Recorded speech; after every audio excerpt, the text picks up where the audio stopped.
Well, I'm making a pretty significant change here for me personally. This orange truck behind me, see that orange truck? You guys have seen that in plenty of videos. It's time to go. We're parting ways. I'm selling it. So then I'm not even trying to sell it on YouTube because I'm not doing that whole drama thing. But just giving you an update. It's just become time with what we've been doing and everything. I've put a lot of years into that truck. It made a lot of things happen around here for me and for the business. And I guess everything has its useful life. It's still a great truck. It's hard to part with for selfish reasons. I think I've been keeping it for selfish reasons. It's done a lot of work. It's bailed out a lot of emissions trucks, you know, broke down. But I've been behind the wheel for 25 years and I've never had a nice truck for myself. Just never have. And after, you know, giving people opportunities for lease purchase and stuff, and just where I'm at with the business and what we're doing, it's just time for me to get myself a newer, nicer truck. And the customers want to see more modern equipment. And I know I'll get a lot of comments of, oh, that's a newer truck isn't an upgrade, it's a downgrade, emissions and reliability. A lot of that's true. We can see things a certain way. We have some goals and some different things we're doing here, and it's time to modernize and be more modern. Just a lot of different things we're trying to accomplish, and it's okay. It's okay. So I'm gonna miss it. Like I said, I think I've been keeping it mostly for selfish reasons. I think my wife will be happy to see it go, because I think she's tired of me, you know, putting time in, so much time in working on it. But it's got a lot of memories. People think it's the truck that made all this happen. It's not. It's like my 4th or 5th truck. It's largely responsible for most of what we've been able to do with the growth and adding equipment and growing and stuff. But it's just a truck when it comes down to it. So it'll go down the road. It'll be a good truck for somebody else. And I'm going to be happy in my new truck. I'll show it to you here in a second. I just took it on about a 600 mile, I guess you could call it, road test. I took a load and just came back empty. I wanted to see if the truck was going to be okay, see if it needed anything. And I'm really happy. It's the newest, lowest mileage truck I've ever bought. I guess it's out with the old and in with the new. This is my new truck. It's a 2022 Mack Anthem. And you're probably thinking, oh geez, another freaking Mack. What is with this guy and buying these Macks? Well, oh my gosh, I dropped my wallet on the ground. I'll tell you why. Are they perfect and are they ideal? Absolutely not. No truck is, but some are, you know, more ideal than others. I'll tell you what these accomplish. They've been good trucks. The newer Macks are considerably more efficient than the older ones, but the price point for the mileage and the warranty and blah blah blah blah blah allows me to grow. Our business is in growth mode right now, so mile for mile, dollar for dollar, I could buy 3 trucks like this to 2 Cascadias, similar year in mileage. Okay, so it works out. Will the future be that? I don't know. When we're not so much in growth mode, things can change. We can start to streamline efficiencies, blah blah blah. But right now, the dollar has to go as far as it can. And I don't really find any fault with this truck. It's a 2022. It's got 125,000 miles on it. It came off of the same place I buy my other trucks, but it was in their rental and leasing fleet. So it was the truck that, you know, when somebody's truck was going to be down for a month, they would get a truck like this. And then when the time is up, they go up for sale. Every once in a while they get a truck like this with that mileage on it, but it's, you know, it's not a newer model year. So here I am, and I saw it. I was looking actually online one day for a truck for somebody else, and I saw this and I'm like, damn, that's a nice truck. And it's less than half the price of a brand new truck with 125,000 miles on it. I'm like, you know what? I think it's time Daddy gets a new truck for himself.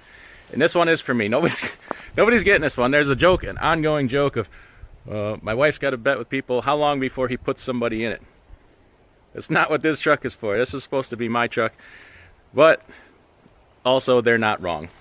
I'm going to try not to do that. But business is business, right? Now, it is black, and it got dirty. I took it on a test trip, and, you know, Wisconsin, Illinois winters. She got dirty. I never had a truck before, a black truck before. So this will be a new adventure in, I guess, keeping a truck clean, for lack of a better term. But at any rate, let's take a look at it. Steer tires, I do need to put steer tires on it. They're cupping a little, but my tires on my orange truck were damn near brand new, so I'm just gonna swap rims and all, be done with it. Drive tires, I'm sure, are original. They're maybe less than 50%, but the frame and everything actually looks really nice. It's just got salt. I bought a new air hose set. I'm going to replace all that, the springs and everything. 120 gallon tank and 100 gallon tank. It does not have an APU, but for as much as I'm in it, really don't need it. I got 8.2 miles a gallon to Illinois and back. So they put new fifth wheel bushings in it for me. Found that on the DOT inspection that they had some wear in them. She looks really nice. It's got the blacked out grill here, so it doesn't have the, you know, fake posts in there. So let's check out the inside. I wired it in, which you can't screw it up. It's like there's only one way it can go, so it's not like I did it wrong. And I went to start the truck, and she just went haywire. J1939 fault, J1939 short. The grade gripper faulted out. Just lights and bells. And then I went to turn the key, and it wouldn't even crank. So there's some kind of conflict with the ELD and the truck, which there shouldn't be, because I've wired other ones this way, and there was no issue. So somebody might have changed something in the wiring. I don't know. And something beeps in this truck. I haven't figured out what the hell it is yet. It's back in the bunk, but everything's off. So I went and I had some OBD2 cables from the Pinnacles left over to plug it right into there. Now on one of the other Anthems I did that, it didn't work, but this one it worked. So here, I'll show you the mileage so you don't think I'm full of crap. Let me... Yeah, there we go. Let's check the exact mileage on here. Come on, baby. How do we get there? Oh, I'm sorry, 129,000 miles. 129,245. Something that they're going to fix for me because it's under warranty. This button here is bad, so they're going to put a whole new stick in for me. It's just on back order, so when I get it, I'll take it and have it put in. I don't know if you can see the bunk behind me. This one did not come with a refrigerator. So, like I said, it's got a couple less features. But this one has the upper bunk. So, that's pretty cool. The other two did not have the upper bunk. They had cabinets along the back wall. And, oh, by the 2-year, almost exactly a 2-year warranty left. I'll never hit the mileage because it's 600,000 miles. I'll never hit that in 2 years, but January 13th of 2027. The factory warranty is up. So, you know, bring it on. I hate to have the truck sit. I feel like with warranty, you know, the truck should be moving and getting the most out of it. Anyway, the cab itself is pretty much the same. Instead of the refrigerator, we got another cabinet down there. They gave me the wrong mattress. It doesn't fit. This is the bigger mattress, so they just tossed me in that smaller one. They didn't ask for the old one back, so I just kept it. Screw it. TV cabinet up here and stuff. And then your standard cabinets over here, floor to ceiling. And then you got some cubby holes up there. But here's upper bunk. This one has the windows in the sleeper. And one thing I do like about the Mack is the storage underneath the bunk. The side compartments are huge. I can fit my leaf blower in there, no problem. All my tools. You can see down here, That's actually a fishing tackle box, but that's loaded with parts, all little, you know, fittings and all that kind of stuff. So I carry a lot of that for parts, but rides nice. It's comfortable. I could get used to this in a big hurry. I'll tell you the truth. Like, after, you know, riding around in old Columbia for years, I get used to this in a big hurry. This ain't even like trucking. It's like easy. So that's pretty cool. I like that. And then the Columbia, all it really needs is, it's got an exhaust leak. I think the S pipe is leaking off the back of the turbo, or the clamp. Maybe it could be just the clamp. It'll sit. I don't even have all my stuff out of there yet, so it's not even ready. I'll put it on Facebook or something, or locally. I don't know. It should sell pretty quick.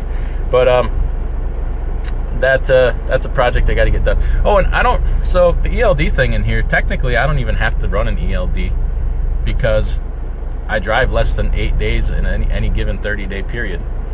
Like I said, that may change. If it does, then I'll be required to run an ELD, but for now I do anyways, just because it's really of no consequence. I don't have a problem with it, and then I don't have to, you know, record all my miles and if this stuff manually. I do like the stereo in here better than the other two. This is a newer model of the stereo. It took me a little bit to figure out how to connect the Bluetooth to it, so maybe I'll do a video on that quick. It'll be the same in a Mack or a Volvo, how to connect to the Bluetooth. And we're just sitting on cloth seats here, but I really like them. They're actually quite comfortable. I prefer the cloth over the leather because I hate sliding around in the seat. So I actually prefer the cloth better. I was thinking about taking my Legacy Silver seat HD out of the Columbia and putting in here, because man, I really love that seat. But after riding around in this thing for 2 days, like, this is pretty close to that Legacy seat. So I think I'm probably just gonna leave it. So I'm pretty excited. Just wanted to share that with you. I don't know. Anybody got side bet action on if I can actually manage to keep this for myself or put a driver in it? I really, maybe I'll come across another one just like this deal. I really wasn't looking to buy a truck for myself, but I saw this one and I'm like, I told my wife about it. She's like, buy it. I'm like, I don't know if I can afford it. Well, buy it for yourself. I'm like, oh, there's an idea. That's something we could do. I feel like I've paid my dues. Like, shoot, almost 3 million miles, 2.5, 2.7 million miles in trucks like that. So put some miles on in style, I guess. Well, I'm gonna get back to work, but I was just excited to show my new truck here and like what's going on. Like, we're full on in growth mode. Like, this ain't done, unless something bad would happen one day. I don't know, but there's like so much potential and opportunity right now, and I don't know, I'm just excited. Pretty much everything we make gets plowed back into the business, so it's not like we're living large or anything. It's just kind of life as usual, but it's a lot more work. So all right, everybody, take care. We'll see you another time.